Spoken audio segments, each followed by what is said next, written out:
Бүркіт туралы көп біле бермейтін 20 дерек. Қанаттарын созғанда 2-5 метрге жетеді. Қырандар ішінде ең күшті, ірі, дене бітімі, мығым және жылдам ұшатын құс. Әлкей Марғұланның еңбектерінен бүркіт жайлы қазақ тілінде 1-5 мыңдай ұғым бар екендігін байқауға болады. Күніне шамамен 1-5 келі жемтік жейді. Бір айдан астам уақытқа дейін тамақ жемей, аш жүре алады. Шеңгелімен 5 келі жемтікті көтереді. Қатты дауыл соққанда да ұша береді. Аққулар секілді адал келеді. Өмірде тек бір рет қана отбасын құрады. Ғалымдар 35 жылдан астам бірге тұрған жұпты тапқан. Шәулі мен Ұрғашы бір-біріне өнерін көрсетіп, аспанда ерекше көрініс қойып, би ұйымдастырады. Қаңқасының салмағы қауырсыннан 2 есе жеңіл.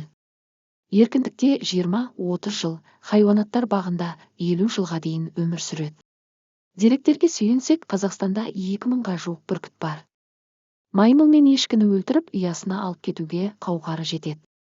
Бүркіттің ұрғашысы еркегінен үлкен болады.